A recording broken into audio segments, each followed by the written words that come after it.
बात चल रही थी दरस निज़ामी की किताबों की तदरीस के बारे में, तो दर्जे सानिया के अंदर जो अहम किताबें हैं उनकी तदरीस कैसे की जाए, उसमें नंबर 1 सबसे अहम किताब वो है हिदायतुन नहवा।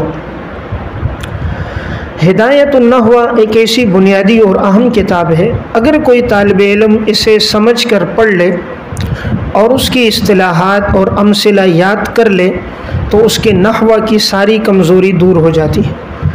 ये नहवा में एक रीढ़ की हड्डी की तरह है, निहायत सहल और जामे किताब है। नहवा का कोई अहम मज़मून इनसे छूटा भी नहीं है और तमाम अहम मालूमात भी इसमें है और इबारत भी बड़े सलेस और आम फहम है। तो अगर कोई इसे समझ के पढ़ ले तो उसकी कमज़ोरी दूर हो जाएगी। अब इसको पढ़ाते वक़्त उस्ताद किन चीज़ों की रियायत रखें? नंबर 1 सबसे पहली चीज़ तारीफ़ात, इस्तिलाहात अरबी ज़बान में याद करवाएं। उस्ताद जब सबक पढ़ाए, मसलन अब पहली बहस आई कलमे की तारीफ़, आगे कलाम की तारीफ़, इस्म की तारीफ़, इस्म की अलामात या फ़ेल की तारीफ़ और अलामात, तो उस्ताद अरबी में याद करवाए तारीफ़। जो तारीफ़ और इस्तिलाह तालिब इल्म अरबी ज़बान में याद कर लेगा वो इंशाअल्लाह उसे उम्र भर याद रहेगी। और इनकी ताबीर मुख्तसर, आम फहम और जामे, मुख्तसर, आम फहम और जामे, न कोई दकीक लफ्ज़ है, न कोई मुश्किल है, न तवील है। तो इसलिए ये जो तारीफ़ात और इस्तिलाहात है बहुत आसान है। तो उस्ताद कोशिश करें तारीफ़, इस्तिलाहात और अमसिला अरबी ज़बान में याद करवाए। नंबर 2 नफ्से किताब पढ़ाए, गैर मुतअल्लिक़ा मबाहिस से गुरेज करें। उमूमन ये होता है हिदायतुन नहवा पढ़ाते वक़्त उस्ताद आगे की मबाहिस, काफ़िया की, जामी की मबाहिस ज़िक्र करना शुरू कर देते हैं, या उर्दू शरह में जो भी क़ील क़ाल सवाल जवाब है वो तमाम तफसीलात बयान की जाती हैं। तालिब इल्म फिर किताब को मुश्किल समझ के छोड़ देते हैं। कामयाब उस्ताद वो हैं जो किताब को बिल्कुल हलवा और सहल करके बनाए ताकि हर तालिब इल्म उसको समझे। क्लास में तलबा की 3 किस्में होती हैं, बाज़ आला इस्तेदाद वाले, बाज़ अदना इस्तेदाद वाले और बाज़ ज़रा गबी नहायत कम इस्तेदाद वाले। कामयाब उस्ताद वो है कि उसका सबक इस कदर सहल हो कि हर तालिब इल्म उसके सबक को समझ ले। ये कामयाबी नहीं कि ज़हीन को समझ आए और जो कम सफ़हम वाला है वो ना समझ सके, बल्कि सबक इतना जामे मुख्तसर पढ़ाएँ कि हर एक समझे। तो बहरहाल गैर मुतअल्लिक़ा मबाहिस से गुरेज किया जाए, सिर्फ़ उनको नफ्स से किताब पढ़ाई जाए, उसका फ़ायदा होगा। नंबर 3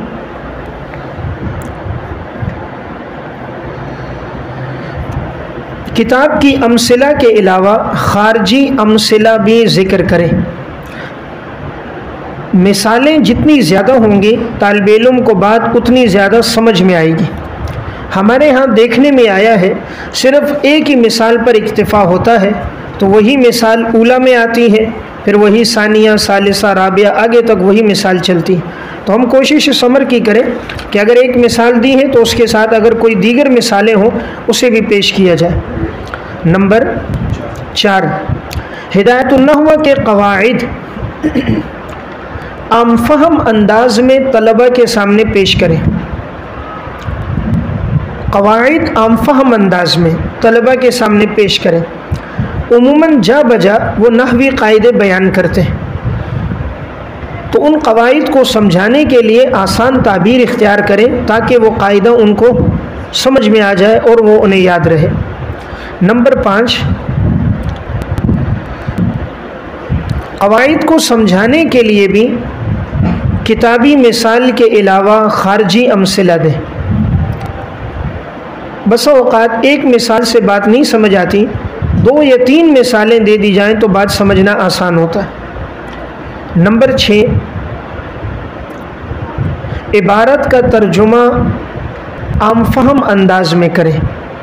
बसा औक़ात बाज़ तर्जुमा बड़े मुश्किल अंदाज में करते हैं, दक़ीक़ और मुश्किल लफ्ज़ इस्तेमाल करते हैं जिससे उन्हें वो इबारत समझ नहीं आती। इबारत का तर्जुमा बिल्कुल सहल अंदाज में करें ताकि वो इबारत के तर्जुमे और मफ़हूम को समझें।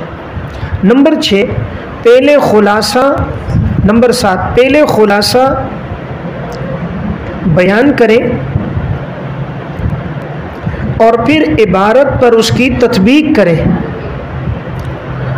पहले खुलासा बयान करके फिर तत्बीक करें। इसका मतलब है यानी उस्ताद बताए आज के सबक में जो बयान होगा मसलन वो तज़किरा है, इसमें मुतमक्किन की 16 किस्मों का, तो वो 16 किस्मों में पहली किस्म का ये एराब है, दूसरी का ये है, तीसरी चौथी का ये है। तो जो उसने खुलासा बयान किया फिर इबारत में वो यूँ तत्बीक करता रहे, यहाँ से पहली किस्म, यहाँ से दूसरी, यहाँ से तीसरी। हमारे यहाँ खुलासा बयान होता है, तत्बीक और तख्ती इबारत की नहीं होती, तो इबारत पर वो सबक फिट नहीं होता। तालिब इल्म समझ तो जाता है लेकिन जब इबारत पढ़ता है उसे समझ नहीं आती कहाँ से कौन सी बात है। बसा औक़ात इबारत में दफ़ा दखल मुक़द्दर भी होता है, किसी इश्काल का जवाब। तो उस्ताद जब खुलासा बयान करे तो अब बयान करें, यहाँ से ये बात शुरू हुई तारीफ़, यहाँ से मिसाल, यहाँ से अलामात, यहाँ से सवाल का जवाब, यहाँ कायदा। तो बहरहाल अगर खुलासे के बाद तत्बीक होगी सबक याद रहेगा। नंबर 8 इसमें मुतमक्किन की 16 किस्में और गैर मुतमक्किन की 8 किस्में तारीफ़ और एराब के साथ अज़बर करवाएं। चूँकि नहवा में ये बुनियादी चीज़ें और हिदायतुन नहवा में इसको बड़े अच्छे अंदाज में उन्होंने लिखा है, तारीफ़ात भी लिखी, हर एक का एराब भी, अमसिला भी, तो इस पर ज़्यादा ज़ोर दें कि ये चीज़ें उनको बुनियादी तौर पे याद रहें। नंबर 9 तारीफ़, अलामत और एराब। तारीफ़, अलामत और एराब हर बहस में याद करवाएं। उमूमन हर बहस में, जैसे अब मारिफा और नकिरा, इनकी तारीफ़ क्या है, इनकी पहचान क्या है, मौरब और मबनी तारीफ़ क्या है, पहचान क्या है, अलामत क्या है और इसकी किस्में कितनी, मबनी है तो कितनी किस्में, मबनुल असल, गैर असल, इसम है इसकी कितनी तकसीमें हैं, इसम की पहली तकसीम, इसम की दूसरी तकसीम, तीसरी तकसीम। जब उस्ताद यूँ बयान करेगा तालिब इल्म पूरी किताब को मरबूत अंदाज में समझेगा। नंबर 10 सबक पढ़ाने के बाद किसी एक तालिब इल्म से क्लास में सुन भी ले, उसका फ़ायदा ये होगा कि जो तलबा ने समझा है मालूम हो जाएगा इन्होंने उस्ताद का सबक सही मानों में समझा या नहीं समझा। नंबर 11 हर तालिब इल्म से सबक सुनने का एहतमाम किया जाए। देखें इब्तिदाई जो दराजात है ना, राबिया तक, यहाँ तक सबक वसूली लाजिम है। ऊला सानिया में सबक सुनना फ़र्ज़ है, सालिसा राबिया में वाजिब है और खामिसा और सादिसा में सुन्नत मुअक्कदा है और आगे मुस्तहब है। अगर ये फ़र्ज़ को पूरा किया ऊला सानिया में तालिब इल्म मजबूत होगा। हमारे यहाँ इसमें बड़ी कमज़ोरी है, सबक वसूल नहीं किया जाता। उस्ताद पढ़ाता बहुत अच्छा है, सही मेहनत करके आया, रात को 1 घंटा मेहनत की, 2 घंटे, 4 शुरुआत देखी, लेकिन आप पढ़ा के चले गए, उनको पता है उस्ताद ने सबक सुनना है नहीं, तो वो अगले दिन न तकरार करते न याद करते। मेहनत कम करें, वसूल ज़्यादा करें। सबक पढ़ाने में वक्त कम लगाएं, वसूल करने में वक्त ज़्यादा लगाएं। सबक आदमी पढ़ाए 20 मिनट में और बकिया 20 मिनट में गुज़िश्ता दिन का सबक उनसे सुने। सबक सुनने का एहतमाम करेंगे, आपका जब नतीजा आएगा सबसे अच्छे नंबरात आपकी किताब में होंगे और यही तलबा बाद में आपको दुआएं देंगे कि उस्ताद सबक सुनते थे और हमें याद रहता था। बहरहाल नंबर 12 सबक की इबारत तलबा से पढ़वाएं, भले उनके लिए मुश्किल हो, आप कहो पढ़ें, जहाँ वो गलती करें उन्हें बताएं और इबारत के अंदर अंदर नंबर 13 इजरा भी करवाएं। इबारत आपने 4 लाइन एक तालिब इल्म से पढ़ाई, अब साथ साथ इजरा करवाया कि ये फ़ाइल बन रहा है, ये मफ़ूल है, ये हाल जुलहाल, तो जहाँ नहवा पढ़ा वहीं नहवा का इजरा भी साथ साथ हो गया। उससे फ़ायदा ये होगा तालिब इल्म ने जो बातें पढ़ी हैं उसी की ज़हन नशीन हो जाएंगी, वो याद करेंगे। और एक फ़ायदा, तलबा रात को मुताला करेंगे। उन्हें मालूम है उस्ताद सुबह इबारत पढ़वा रहे हैं, तो इसलिए वो रात को मुताला करके आएंगे, कुछ ना कुछ देख कर आएंगे। और कुछ ना कुछ देखना भी फ़ायदे से खाली नहीं होता। हज़रत हकीम उल उम्मत मौलाना अशरफ अली थानवी साहब रहमतुल्लाह अलैह कहते हैं, जो तालिब इल्म 3 चीज़ों का अहतमाम करे अल्लाह उसे ज़रूर नवाजेगा और उससे काम लेगा। नंबर 1 मुताला करने का, नंबर 2 उस्ताद का सबक गौर से सुनने का, और नंबर 3 तकरार करने का। इसमें फ़र्ज़ है उस्ताद का सबक गौर से सुनना, वाजिब है उसके लिए तकरार करना, और सुन्नत है मुताला करना। जो तालिब इल्म उस्ताद का सबक गौर से सुने तो अगर वो तकरार न भी कर सका तब भी वो पास हो जाता है, वो दीवार क्रॉस कर लेता है। लेकिन अगर कोई सबक ही गौर से नहीं सुनता वो कभी कामयाब नहीं रहता। सबक गौर से सुनने वाला इम्तिहान में सवाल आ जाए, कुछ ना कुछ उसके जहन में नक्शा आ जाता है और वो आगे निकल जाता है। इसलिए सबक की हाज़िरी फ़र्ज़ के दर्जे में, और उसका तकरार वाजिब के दर्जे में, और मुताला उसके लिए सुन्नत के दर्जे में। तीनों चीज़ें हो जाएं तो नूरुन अला नूर है। तो बहरहाल सबक में इजरा हो। नंबर 14, हफ्ते में एक दिन इजरा का रखें, उसके लिए जुमरात का दिन मुनासिब है।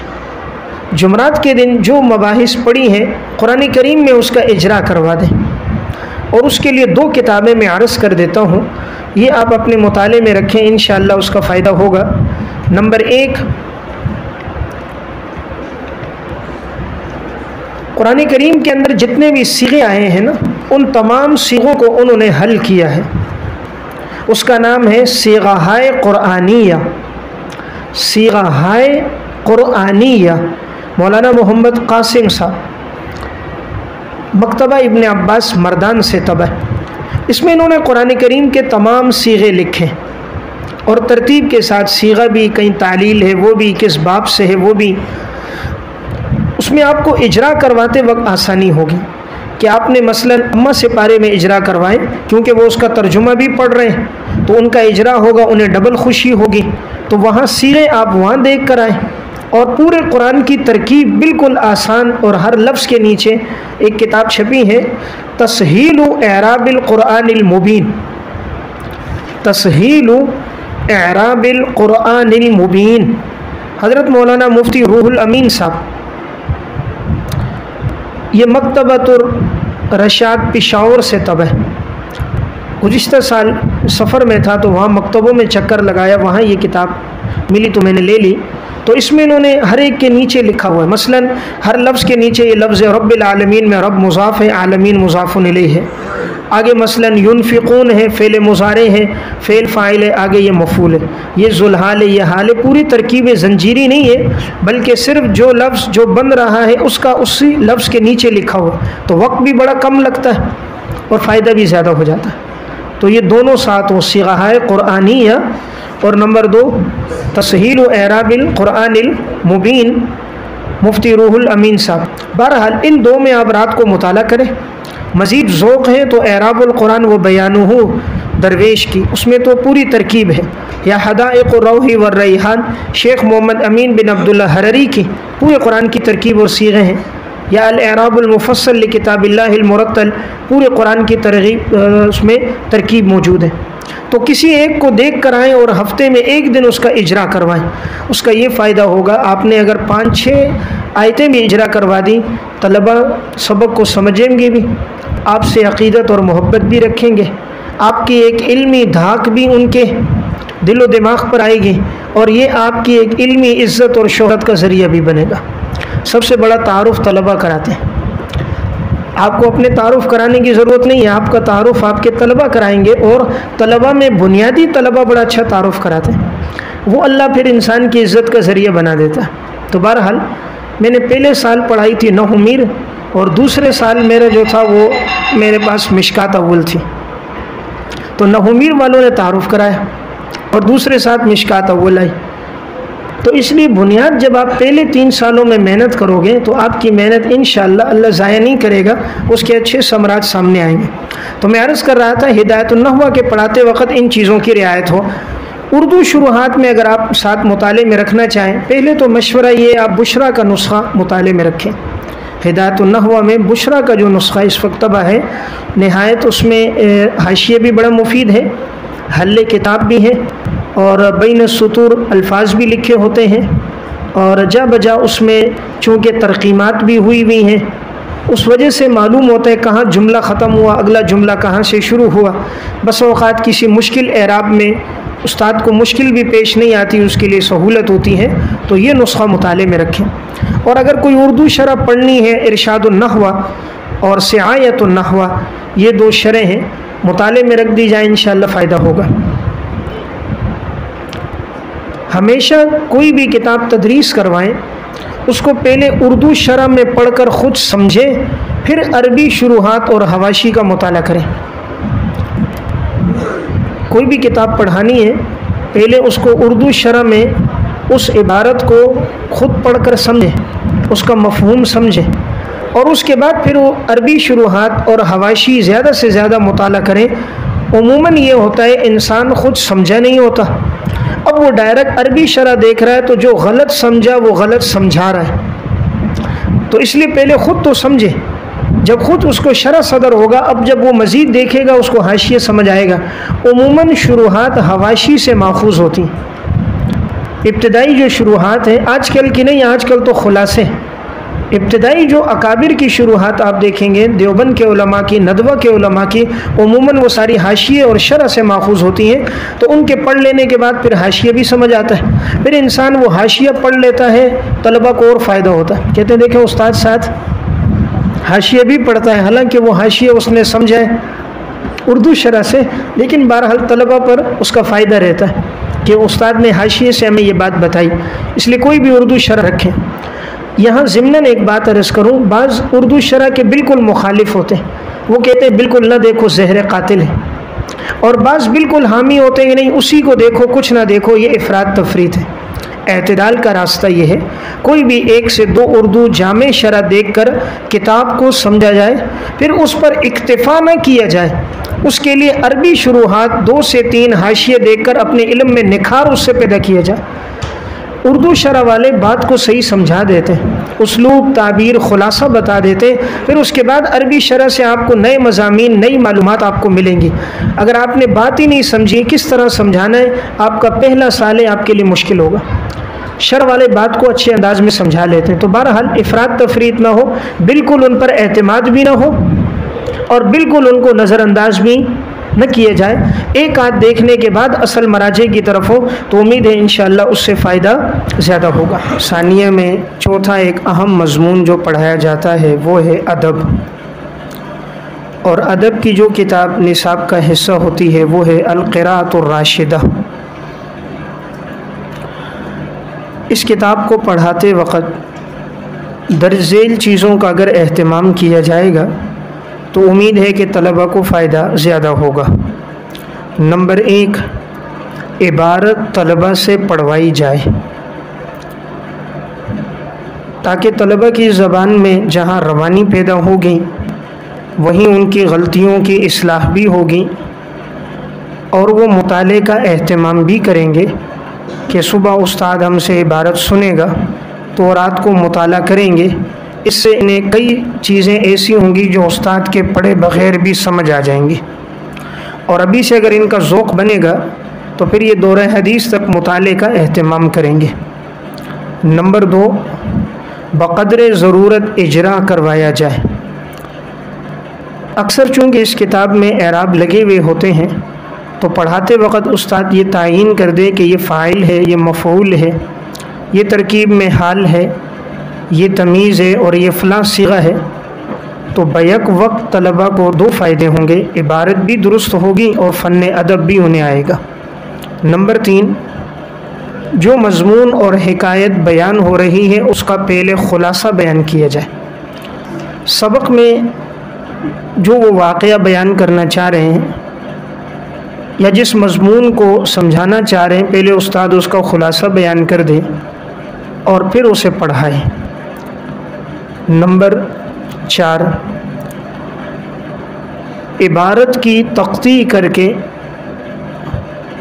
ख़ुलासे को इबारत पर फिट करें।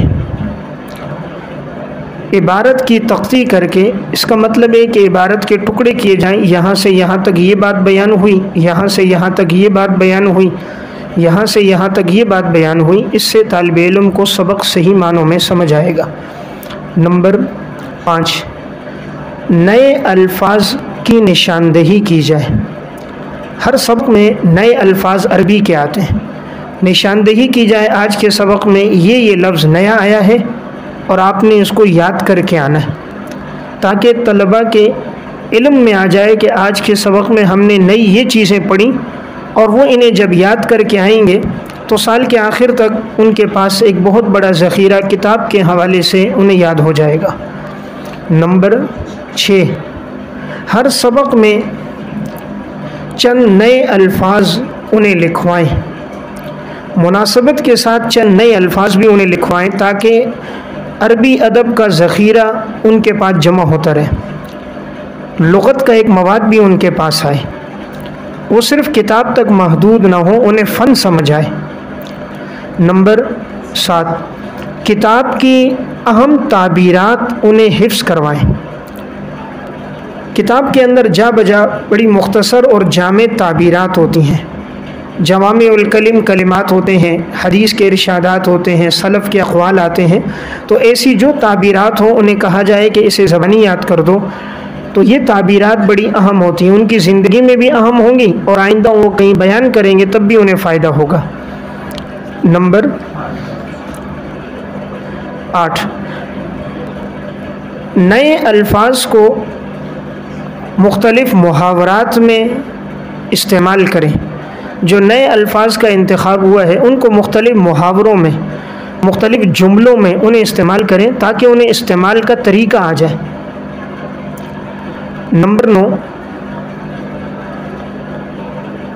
एक दिन हफ्ते में अरबी तकल्लुम के लिए रखें। चूँकि अदब पढ़ने का मकसद है कि अरबी तकल्लुम पर इन्हें कुदरत पैदा हो। अब जब एक दिन होगा और उस्ताद बैठा हो, तलबा आपस में तकल्लुम करें, वो इस्लाह करवाते रहें, तो उनकी झिझक दूर हो जाएगी। और जो अदब पढ़ने का एक बुनियादी मकसद ये भी है कि तकल्लुम आए तो उस पर भी उन्हें कुदरत हो जाएगी। नंबर 10, जो अल्फाज उन्हें लिखवाएं अगले दिन उसके सुनने का एहतमाम करें। उमूमन ये देखने में आता है जब इंसान सबक नहीं सुनता उस्ताद तो तलबा याद नहीं करते, उन्हें अपने नफ़े नुकसान का पता नहीं होता। लेकिन जब इसका एहतमाम होगा तो तलबा ख़ास तौर पर एहतमाम करेंगे, सबक में उमक़ आएगा। नंबर 11, अदब की कोई किताब अपने मुताले में रखें। वो किताबें जो अदबी एतबार से लिखी गई वो अपने मुताले में हों, जिस तरह के मनफलूती की किताबें हैं। और इसी तरह अदब के हवाले से जैसे इमाम जाहिज़ की अल-बयान व तबयीन है, किताबुल बुखला है, अल-महासिन वल अज़दाद है, फ़ुनूनुल अदब है, निहायतुल अरब है। इस तरह की किताबों से नई नई ताबीरात उनके सामने आती हैं, तो उस्ताद के अदबी ज़ौक़ में भी इजाफ़ा होगा और तलबा को भी फ़ायदा पहुँचेगा। बहरहाल ये चंद बातें मैंने अर्ज़ कर दी। अगर क़िराअत राशिदा में इसका एहतमाम होगा तो इंशाअल्लाह उम्मीद है तलबा को फ़ायदा पहुँचेगा। इसी तरह दर्जे सानिया में एक किताब पढ़ाई जाती है ज़ातुत तालिबीन। इसका मतलब है यानी तलबा के लिए एक तोशा, ये इनके आखिरत का बेहतरीन तोशा है जो अहादीस मुबारका की सूरत में है। इस किताब के पढ़ाते वक़्त भी दर्ज झेल चीज़ों का एहतमाम किया जाए। नंबर 1, तलबा से इबारत पढ़वाई जाए। इसका भी फ़ायदा ये होगा, नंबर 1, हदीस की सही इबारत पढ़ना उन्हें आ जाएगी। बसा औक़ात तालिब इल्म हदीस के गलत एराब के साथ उसे याद कर लेता है तो सारी उम्र वो रिवायत गलत पढ़ता है। तो जब उस्ताद के सामने इबारत पढ़ी जाएगी तो उनके एराब की तस्हीह हो जाएगी। नंबर 2, बक़द्रे ज़रूरत इबारत में इजरा करवाएं। तो चूँकि इस किताब का एक मकसद भी यही है कि इसमें इजरा हो, इसलिए उन्होंने मुख्तलिफ उसको तक़सीम किया है, जुमला फ़ेलिया, जुमला इस्मिया, हुरूफ़ मुशब्बह बिलफ़ेल, मावरल मुशब्बहतान बिलैसा ला नफ़ी जिन्स। इस तरह मुख्तलिफ़ एतबार से, नहवी एतबार से भी उन्होंने रिवायात को तक़सीम किया है तो गोया के मुसन्निफ़ का मकसद भी ये है कि इसमें साथ साथ इजरा भी होता रहे। नंबर 3, अहादीस उन्हें हिफ्ज़ करवाई जाए। दर्जे सानिया से अगर हिफ्ज़ हदीस शुरू हो जाएगा तो इंशाअल्लाह दौरे हदीस तक इंसान बहुत बड़ा ज़ख़ीरा याद कर लेगा।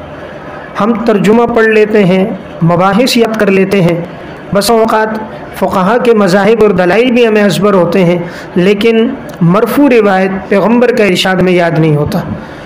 इसी सिलसिले में एक काम मेरा भी है हिफ्ज़ हदीस के नाम से, उसमें 300 अहादीस हैं और उसका मकसद भी ये था कि तलबा उसको याद कर लें और हर सेमाही में 100 हदीसें हों। तो उसके 3 हिस्से हैं, पहला हिस्सा, दूसरा और तीसरा, और उसमें तमाम रिवायात नंबर 1 मरफ़ू हैं, नंबर 2 कौली हैं और नंबर 3 सही और हसन है। उसमें कोई रिवायत गैर मुस्तनद भी नहीं है, मौजू और मनगढ़ंत भी नहीं। और नंबर 4 हर बाब की रिवायात है, यानी अगर आप उसे तौहीद से लेंगे तो वसाया तक हर बाब की हदीसें हैं। तो अहादीस का इंतखाब भी असल मराजे से, यानी हर रिवायत का नीचे पूरा हवाला लिखा हुआ है, सही बुखारी किताब बाब रक़मुल हदीस। तो बस औक़ात इंसान कहीं हवाला देना चाहे तो हवाले से बात भी कर सकता है, एराब भी है, उसमें तर्जुमा भी है। तो अगर किसी को ये 300 हदीसें याद हो जाएं, ये इंतखाब तो मिशकात से, लेकिन अहादीस लिखी हैं असल मराजे से, तो इस वजह से इसमें अल्हम्दुलिल्लाह कोई बात छूटा नहीं है। तो अगर ये 300 याद हो जाए, गोया उसको पूरा ज़ख़ीरा हदीस का अक्सर हिस्सा याद हो जाएगा। तो इसलिए एहतमाम किया जाए, अगर तलबा को कोई याद करवाए तो इनसे रोज़ाना 2-2 हदीसें याद करवा ले। बाज़ मदारिस में अल्हम्दुलिल्लाह निसाब में भी है, तो अगर वक्त मिले तो आप भी इसमें से याद करें तो इंशाअल्लाह फ़ायदा होगा। रोज़ाना की 3 हदीसें भी इंसान याद करे, 8 से 9 मिनट लगेंगे और 1 महीने के अंदर अंदर दिन में 3 है तो गोया 90 हदीसें उसे याद हो जाएंगी और 3 से 4 महीने में 300 रिवायात याद हो जाएंगी। तो बहरहाल, और अगर कोई दिन में एक हदीस भी पढ़ाए तो 360 दिन हैं, छुट्टियां वगैरह निकालो तब भी 300 दिन रह ही जाते हैं, तो बआसानी साल भर में हो जाएगा। और एक हदीस याद करना कोई मुश्किल नहीं, तमाम आम फ़हम हदीसें हैं, बज़ाहिर मुतारफ़ की रिवायत भी कोई उसमें नहीं है और ऐसी भी नहीं है जिस पर कोई फ़नी एतबार से कोई इश्काल हो रहा हो या इंसान के समझना उसमें दुश्वार हो। तो बहरहाल, एक मैंने बात अर्ज़ की कि तीसरी अहम चीज़ उन्हें हिफ्ज़ हदीस करवाया जाए। नंबर 4, हदीस के हर लफ्ज़ का तर्जुमा अलग अलग करें और फिर बामुहावरा तर्जुमा करें। उमूमन तलबा बामुहावरा तर्जुमा याद कर लेते हैं, लेकिन हर लफ्ज़ का तर्जुमा उन्हें नहीं मालूम होता। अब जैसे हदीस मिन हुस्न इस्लामिल मर्इ तर्कुहु मा ला यानी, अब तर्जुमा तो उन्होंने रट्टा लगा दिया, इस्लाम, इंसान के इस्लाम की खूबी है लायानी चीज़ों से बचे, लेकिन उसे मालूम हो लायानी किसका तर्जुमा है, खूबी किसका तर्जुमा है। तो हर लफ्ज़ का भी तर्जुमा हो, साथ साथ बामुहावरा तर्जुमा भी हो। नंबर 5, हदीस की आम फ़हम मुख्तसर तशरीह करें। होता ये है कि यहाँ शारिहीन ने जो उर्दू शरह लिखी हैं वहाँ बयान करने वाला उस्ताद वो सारी तफसीलात, अगर रिवायत का कोई शान वरूद है वो भी बयान कर दिया, रिवायत की भी बड़ी तफसीली मबाहिस बयान कर दी, बस औक़ात फ़ुक़हा के मज़ाहिब इख्तिलाफ भी, तो वो तालिब इल्म के लिए याद रखना बड़ा मुश्किल होता है। तो इसलिए बेहतर है मुख्तसर और आम फ़हम जामे तशरीह की जाए। नंबर 6, अगले दिन हदीस ज़बानी सुनने का एहतमाम किया जाए, कि जो आपने रिवायत पढ़ाई है उनसे कहें अगले दिन ज़बानी आपने सुनानी। इससे ये होगा कि तलबा में हिफ्ज़ का शौक़ पैदा होगा। नंबर 7, अमली हदीसों पर को ख़ास तवज्जो से पढ़ाएं। अमली हदीसें यानी वो रिवायात ख़ास तौर पे जिनका ताल्लुक़ इंसान की अमली ज़िंदगी से है, उन्हें पढ़ाना चाहिए और उनकी अच्छी खासी वजाहत हो। ख़ास तौर पे रिक़ाक़ की रिवायात, जन्नत और जहन्नुम से मुताल्लिक़, मुआशरत से मुताल्लिक़, हुकूक़ुल इबाद से मुताल्लिक़ उन रिवायात की तशरीह हो। अब हम तहारत और सलात की अहादीस तो बड़ी तफसील से बयान कर दी जाती हैं और बस औक़ात इनमें इख्तिलाफ़ मज़ाहिब दलाइल भी होते हैं, और लेकिन जब ये हदीसें जिससे इंसान बनता है और उसके अंदर से तकब्बुर, कीना, हसद निकल कर आजिज़ी, तवाज़ु, खशियत पैदा होती है, इन हदीसों का बस औक़ात तर्जुमा भी नहीं होता, या तर्जुमा भी होता है तो बिल्कुल सरसरी होता है। तो बहरहाल इसे एहतमाम से पढ़ाया जाए, उम्मीद है कि इसका फ़ायदा ज़्यादा होगा। बकिया उर्दू शुरुआत में इसके लिए जैसे रौज़तुत तालिबीन के नाम से भी शरह छपी है, उसका मुताला कर दिया जाए। सबसे बेहतर तो इसका अपना हाशिया है, उस हाशिए ही में तमाम अल्फाज की तशरीह आम फ़हम मौजूद है, उसके होते हुए किसी और की ज़रूरत नहीं पड़ती। लेकिन अगर कोई देखना चाहे तो वो शरह अपने मुताले में रख दें। और ज़्यादा बेहतर ये है कि हर हदीस की जो शरह है, चूँकि रिवायात मिशकात से हैं, तो मिशकात की कोई शरह साथ मुताले में रख दी जाए, उस्ताद अपने फ़ायदे के लिए। तलबा को तो वो बताए जितना उनकी ज़रूरत हो, लेकिन अपने फ़ायदे के लिए बस औक़ात इंसान को सारे दौर हदीस की कुतुब हदीस पढ़ाने का मौका नहीं मिलता। यहाँ मौका मिला है तो उन तशरीहात को देखे तो उसके अपने इल्म में इजाफ़ा होगा। तो ये रिवायतें चूँकि मिशकात से ली गई हैं और मिशकात की आम फ़हम अंदाज में शरह मज़ाहिर हक़ है कि जिसमें हर हदीस की तशरीह वज़ाहत ज़्यादा है। और अलबत्ता तदरीसी लिहाज से फ़ुक़हा के मज़ाहिब दलाइल में इल्मी एतबार से अगर पढ़ना चाह रहे हैं तो नफ़हात तनक़ीह है। हज़रत शेख हदीस मौलाना सलीमुल्लाह ख़ान साहब नव्वरल्लाहु मरक़दहु हज़रत के इफ़ादात हैं, बड़ी आलिमाना मुहक्किकाना शरह है। और इसी तरह तंज़ीमुल अश्तात, रिवायत की तशरीह बड़ी जामे और आलिमाना होती हैं उसमें। और अगर अरबी में पढ़े तो मिरक़ातुल मफ़ातीह और अत्तालिक़ुस सबी। मिरक़ातुल मफ़ातीह मुल्ला अली क़ारी रहमतुल्लाह अलैह की और अत्तालिक़ुस सबी मौला मोहम्मद इदरीस कांदेलवी रहमतुल्लाह अलैह की। इसी तरह हिदायतुन नहवा में एक किताब पढ़ाई जाती है इल्मुस सीग़ा। इल्मुस सीग़ा ये किताब तो असल में फ़ारसी ज़बान में थी, लेकिन अब अक्सर जगह इस किताब का जो अरबी में तर्जुमा हुआ है वो निसाब का हिस्सा है। इसे पढ़ाते वक़्त नंबर 1 पहली चीज़ जिसका एहतमाम किया जाए वो है तारीफ़ात और मिसालें ज़बानी याद करवाई जाए। नंबर 2 तारीफ़ात का क्या फ़ायदा होगा, इन्होंने अरबी में याद की हैं तो सारी ज़िंदगी इन्हें तारीफ़ और मिसाल याद रहेगी। नंबर 2 अहम क़वाइद ज़बानी याद करवाएं, इसमें जा बजा क़वाइद आ रहे हैं, मुख्तलिफ़ क़ायदे इन्होंने बयान किए हैं तो वो क़वाइद इन्हें याद हों। नंबर 3 सर्फ़ सग़ीर और सर्फ़ कबीर की जो कमी है उसका तदारुक किया जाए। बसा औक़ात उला में इतनी मेहनत नहीं हो पाती तो उन्हें गिरदानों में इतनी महारत नहीं होती, तो उस्ताद यहाँ वो महारत पैदा करे और उन्हें सर्फ़ सग़ीर और कबीर अज़बर करवाए। नंबर 4 ख़ासियात अबवाब भी बतलाए, चूँकि ख़ासियात के बतलाने से कुरान करीम और हदीस के तर्जुमे में बड़ी मुआवनत मिलती है। हर बात की अपनी एक ख़ासियत होती है, अगर वो मालूम हो तो नुसूस का जब आदमी मफ़हूम बयान करता है तो फिर शरह सदर से कर सकता है। नंबर 5 सबक सुनने का एहतमाम किया जाए। इब्तिदाई दराजात राबिया तक सबक लाजमी सुने जाएँ, उससे तलबा में याद करने का शौक़ बाकी रहता है।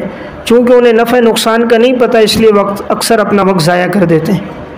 नंबर 6 हफ्ते में एक दिन कुरान करीम में सीगों का इजरा किया जाए। अब उन्होंने जो सीगे पढ़े हैं उन्हें मालूम भी तो हो, तो एक दिन कुरान करीम खोला और सूरह फातिहा के बाद मसलन सूरह बकरा है, उनके सामने बात आई युनफ़िक़ूना किस बाब से है, युक़ीमूना किस बाब से आ रहा है, मुत्तक़ीन किस बाब से कौन सा सीगा है। इस तरह उनका जब इजरा होगा तो तलबा और ज़्यादा खुश होते हैं और उस फ़न में दिलचस्पी लेते हैं कि यह हमें कुरान समझने में ये फ़न हमारे लिए ख़ास मुआविन है। बहरहाल अगर इन चीज़ों का अहतमाम हो तो फ़ायदा होगा। और इसके लिए मुताले में इल्म सीगा का जो उर्दू तर्जुमा है वजाहत के साथ, वो हज़रत मुफ्ती आज़म मुफ्ती मोहम्मद रफ़ी उस्मानी साहब दामत बरकातुहुम का है, उसे मुताले में रखा जाए। तो आम फ़हम तर्जुमा है, वजाहत भी है और साथ हवाशी भी लिखे हुए हैं, तो हल्ले किताब के एतबार से वो काफ़ी शाफ़ी है। बकिया मज़ीद तशरीह और तफसील के लिए अगर आसान अंदाज़ देखना है तो तदरीब व सर्फ़ साथ मुताले में रख दी जाए, मज़ीद अमसिला वग़ैरह वहाँ से उसे मिल जाएंगी। और अगर कुरान करीम के सीगे पहले ख़ुद हल करें ताकि तब इजरा करवाएँ, तो इस पर एक किताब है सीग़ाए क़ुरआनिया, सीग़ाए क़ुरआनिया मौलाना मोहम्मद क़ासिम साहब की। ये मकतबा इब्न अब्बास मर्दान से तबा है। इसमें कुरान करीम के तमाम सीगे शुरू से लेकर आखिर तक तरतीब के साथ हैं। हर सीगा किस बाब से है, अगर कोई तालील है तो तालील भी हुई है।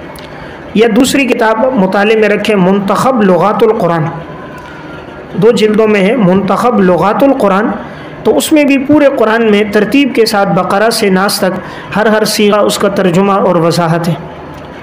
और अगर तफसील से आपने पढ़ना है तो अच्छी किताब है अनवारुल बयान फ़ी हल लुगातिल कुरान, 4 जिल्दों में है।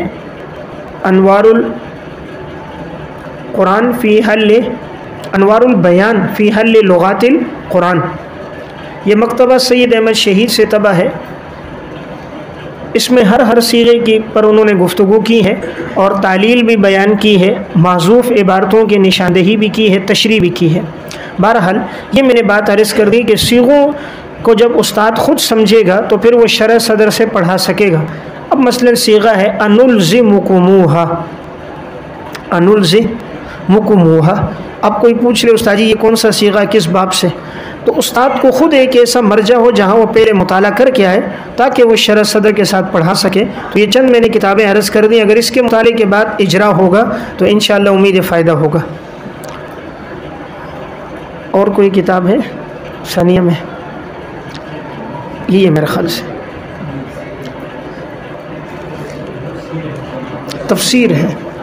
सानिया में एक अहम चीज़ है, वो है अम्मा सिपारे की तफसीर। तफसीर पढ़ाते वक़्त नंबर 1 सबसे पहली चीज़ जिसका एहतमाम किया जाए वो है हर लफ्ज़ का तर्जुमा अलग अलग किया जाए। तर्जुमे की मुख्तलिफ़ किस्में होती हैं। नंबर 1 पहली किस्म वो है कि हर लफ्ज़ का अलग तर्जुमा करवाया जाए, और तर्जुमे की दूसरी किस्म ये है कि बामुहावरा तर्जुमा किया जाए। पहले तर्जुमे को आप लुग़वी तर्जुमा कह सकते हैं और दूसरे तर्जुमे को आप बामुहावरा तर्जुमा। और नंबर 3 तरकीबी तर्जुमा। तरकीबी तर्जुमा यानी ऐसा तर्जुमा जिसमें तरकीब की रियायत रख कर वो तर्जुमा किया गया। और नंबर 4 आज़ाद तर्जुमा। तो तर्जुमे की 4 किस्में। पहली किस्म क्या है? लुग़वी तर्जुमा, जिसे लफ्ज़ी तर्जुमा कहा जाता है, यानी हर लफ्ज़ का तर्जुमा किया जाए। दूसरी किस्म होती है बामुहावरा तर्जुमा, यानी इंसान सिर्फ बामुहावरा तर्जुमा कर दे और वहाँ हर लफ्ज़ की निशानदेही न करे। और तीसरी सूरत तरकीबी तर्जुमा, कि जो तरकीब में मफ़ूल भी बन रहा है उस एतबार से तर्जुमा, ज़ुलहाल है उस एतबार से तर्जुमा। चौथा ये है कि वो आज़ाद तर्जुमा कर रहा है, यानी वो सर्फ़ी, नहवी, ग्रामर और बलागत का लिहाज नहीं रख रहा। अब तलबा को किस में फ़ायदा पहुँचेगा? तो तलबा को ज़्यादा फ़ायदा पहुँचेगा 2 चीज़ों में।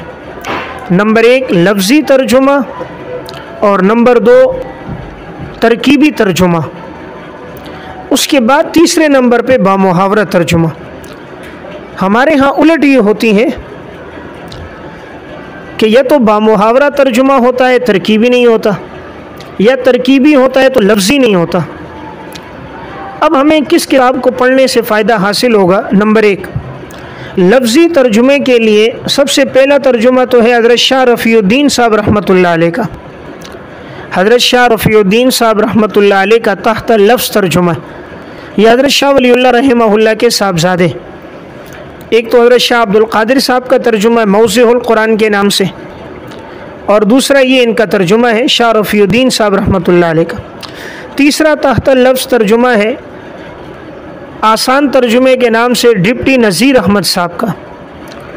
आसान तर्जुमा यानी उन्होंने हर लफ्ज़ का नीचे तर्जुमा लिखा हुआ होता है।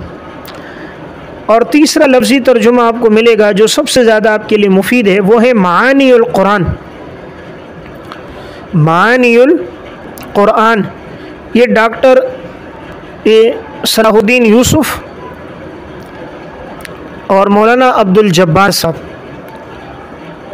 प्रोफेसर सलाहुद्दीन यूसुफ़ और मौलाना अब्दुल जब्बार साहब, ये 2 उलमा का मुश्तरका लिखा हुआ है, दारुस्सलाम से तब है। ये तर्जुमा तहत लफ्ज़ है और इन्होंने अरबी ग्रामर की रियायत रख के किया है। सीगों की भी रियायत रखी है, अरबी ग्रामर की भी रखी है, बलागत की भी रखी है, उर्दू भी सहल है।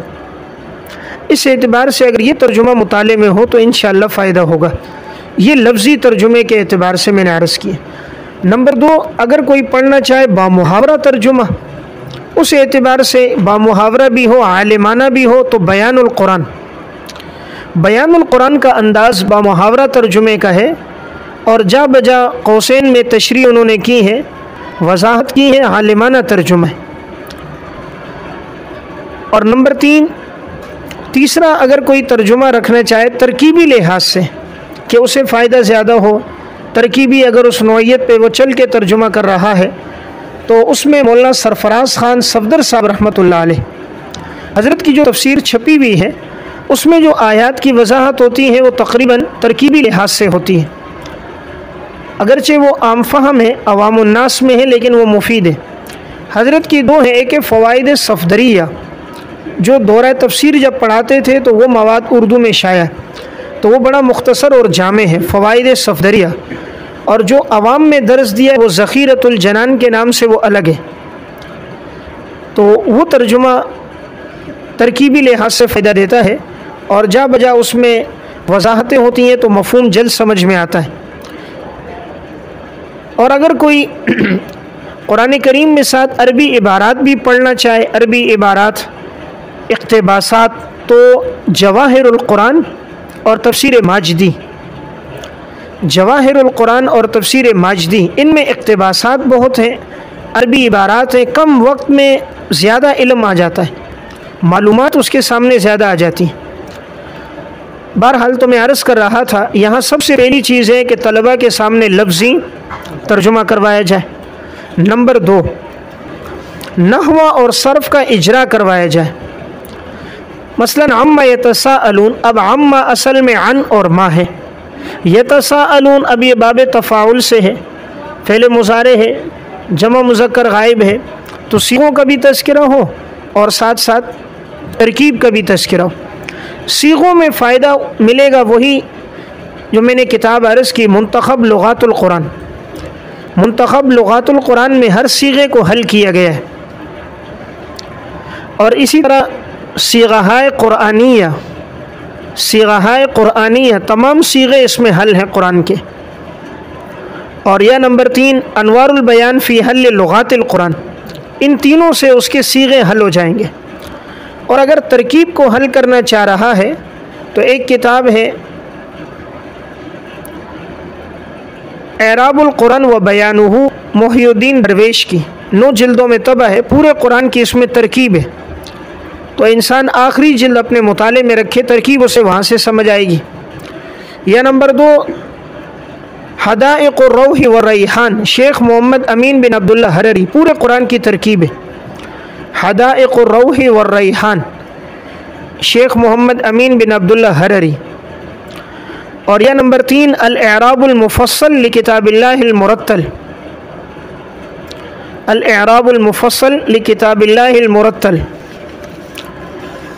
और अगर इनका वक्त ना हो तो फिर एक जिल्द में बड़ी आम फ़हम है, तस्हीलु एराबिल कुरआनिल मुबीन, तस्हीलु एराबिल कुरआनिल मुबीन, हज़रत मुफ्ती रूहुल अमीन साहब, ये मकतबतुर रशाद पेशावर से तबा है।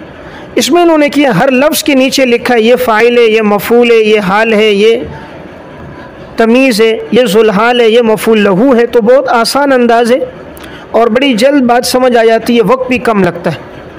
तो बहरहाल अगर तरकीब के लिहाज से इनमें किसी का मुताला हो, यह एक किताब है तफ़सीलुल किताब के नाम से, तफ़सीलुल किताब, इसमें भी पूरे कुरान करीम और अम्मा सिपारे की तरकीब है। तफ़सीलुल किताब, तो पहली चीज़ तर्जुमा, दूसरी चीज़ सर्फ़ और नहवा का उसमें इजरा। नंबर 3, गरीब अल्फाज की निशानदही और उसके माने की वजाहत। गरीब अल्फाज की निशानदही का मतलब यह है कि जो नए अल्फाज आए हैं उन नए अल्फाज के बारे में उस्ताद बताए। मसलन अनिल नबा इल अज़ीम है, तो अब नबा का जो लफ्ज़ है इसका क्या माना है, उस नबा के लफ्ज़ का माना और उसकी वजाहत करे। नंबर 4, मुफ़रद की जमा और जमा का मुफ़रद बयान करे। उमूमन कुरान करीम के आयात में बसा औक़ात सीग़ा जमा इस्तेमाल होते हैं, बसा औक़ात सीग़ा मुफ़रद इस्तेमाल होते हैं, तो उस्ताद दोनों की वजाहत कर दें। नंबर 5, आयत की आम फ़हम मुख्तसर तशरीह करे। यहाँ भी बसा औक़ात शान वरूद और तफसीली मबाहिस, मारिफुल कुरान पढ़ी तो वो तमाम तफसीलात बयान कर दी। किसी ने मारिफुल कुरान कांदेलवी से, मारिफुल कुरान हज़रत मुफ्ती शफ़ी साहब रहमतुल्लाह अलैह उससे, अनवारुल बयान से, बस औक़ात बड़ी लंबी लंबी मबाहिस होती हैं। नफ्स कुरान उन तलबा को समझ नहीं आता, इसलिए बेहतर है इतनी बात बयान करें जिससे कुरान समझ आ जाए। हाँ, वो आयात जो शान नुज़ूल पर मौक़ूफ़ हैं उनका शान नुज़ूल बयान करना चाहिए, और जहाँ मौक़ूफ़ ना हो तो वहाँ हर जगह बयान करने से इतना फ़ायदा नहीं होता। तलबा का वक्त जो इसमें लग जाता है और उनके लिए ज़हनी बोझ बनता है। नंबर 6, छठी और अहम चीज़ क्या है? एक तफसीर है अम्मा सिपारे की, दरसी तफसीर के नाम से, दरसी तफसीर। उसमें जो मवाद है वो बड़ा आलिमाना मवाद है, उसे मुताले में रखा जाए, लेकिन तलबा को इतनी बात बताई जाए जितनी उनकी ज़रूरत है, लेकिन उस्ताद अपने मुताले में रखे, उससे फ़ायदा होगा। दरसी तफसीर के नाम से। इसी तरह अम्बरुल यम फ़ी तफसीर अम्मा से बारे पर है, उसलूब इनका भी अच्छा है। आयात का तर्जुमा और वजाहत और बक़द्र ज़रूरत, कहीं तराकीब और कहीं सीगों का इन्होंने भी हल किया।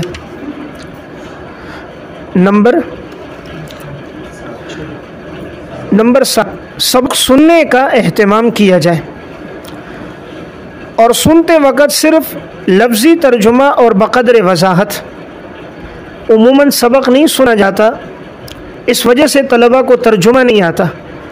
दौरा हदीस तक पहुँच जाते हैं लेकिन कुरान का हम तर्जुमा नहीं कर पाते, उसकी बुनियादी वजह सबक को उनसे अख़ज़ नहीं किया जाता। अगर उस्ताद इसका एहतमाम करेगा तो उन्हें सबक याद रहेगा।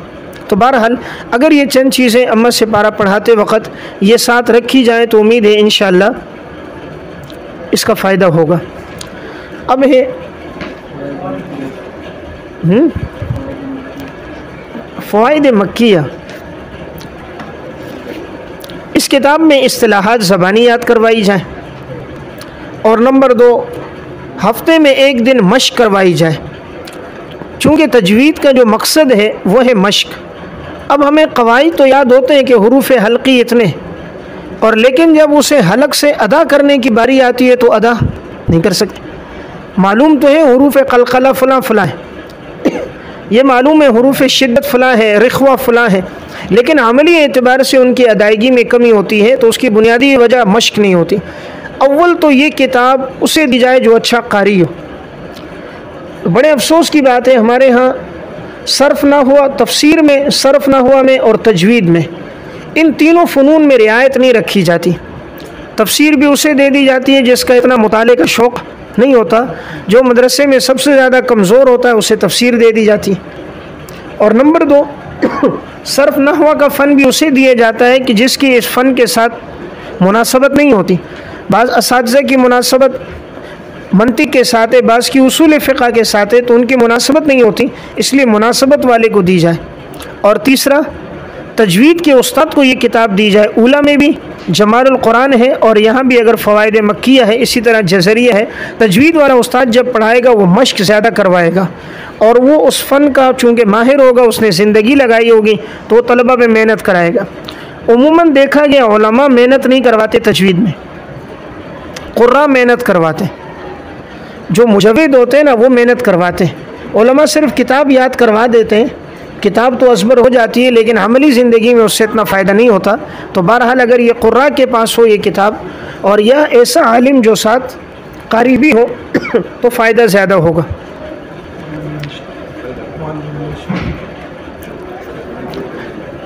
मुअल्लिमुल इंशाद क़िराअतुर राशिदा के साथ है। इसके पढ़ाते वक़्त पहले बात गुज़री थी, मैंने अत-तरीक़तुल असरिया के ज़ेल में बात बयान की थी कि नंबर 1, इसमें जो ज़्यादा अहम चीज़ है वो है कि उस्ताद तलबा से मशक़ें लिखवाए। मुअल्लिमुल इंशा में जितने भी मशक़ें और तमरीनें हैं वो तमाम तलबा से लिखवाई जाएँ। नंबर 2, उर्दू से जो अरबी तर्जुमा है इसके सुनने का एहतमाम किया जाए।